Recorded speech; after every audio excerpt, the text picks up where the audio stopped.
जो भी अकबरुद्दीन ओवैसी साहब ने जो मुद्दा उठाए, वो मुद्दा के लिए मैं ये बात कह रहा हूं, सचमुच बोल रहा हूं, ये शर्म की बात है।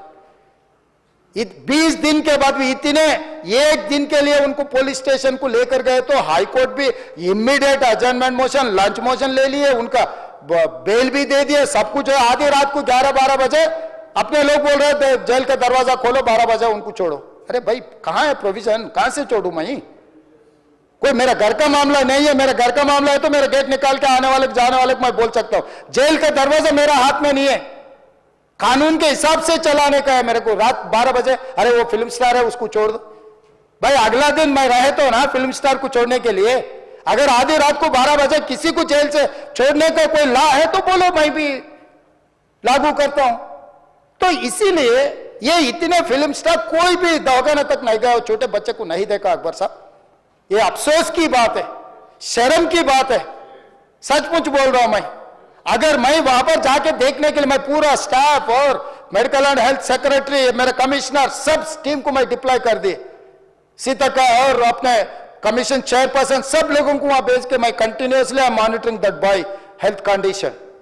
सो ये कैसे, कहां जा रहे हैं हम लोग भाई? उन लोगों को जिम्मेदारी दी नहीं है, हम समझ भी सकते है नहीं है, वो बात अलग है। मगर कुछ पॉलिटिकल पार्टीज 10-10, 20-20 साल जो रिप्रेजेंट किए, मंत्री किए, वो लोग मुझे गाली दे रहे हैं, उसके ऊपर कैसा केस लगाते हैं? वो मेरा दोस्त है भाई। आपके लिए, आपके दोस्त के लिए कोई नया कानून बनाना है तो बनाओ, देखेंगे। अरे आपके दोस्त रहे तो 12 खून माफ है क्या?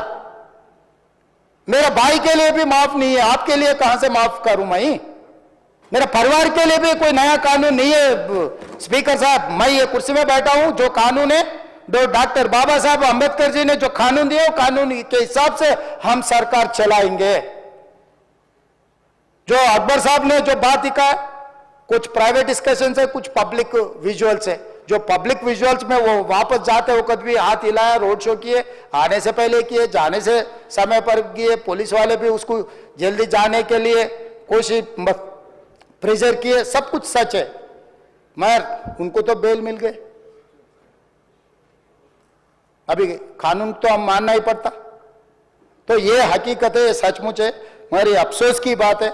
मैं फिल्म इंडस्ट्री जो बड़ा लोग है, मैं उन लोगों से गुजारिश करता हूं, इनह्यूमन नहीं रहना। आप बिजनेस कर लो, आप पिक्चर निकालो, पैसे कमाओ, सरकार से इंसेंटिव्स ले लो, सब्सिडीज ले लो, स्पेशल प्रिविलेज शूटिंग के लिए जो होना है वो मांगो। मगर किसी का हत्या होने के बाद, किसी का जान बचाने के बाद, किसी का जान लेने के बाद आज स्पेशल प्रिविलेज मांगे तो ये सरकार में नहीं मिलने वाले। मैं जब तक मैं कुर्सी में रहता हूं तब तक नहीं देता हूं। मेरा जिम्मेदारी तेलंगाना आम जनता का जान बचाने का मेरा जिम्मेदारी है। उन लोगों के लिए कोई भी तकलीफ दिए, उन लोगों को कांग्रेस सरकार ने, मेरे सरकार ने छोड़ने वाला नहीं है। हमारे HN न्यूज़ को सब्सक्राइब करिए ताकि आपको नोटिफिकेशंस आते रहे वक्त पर।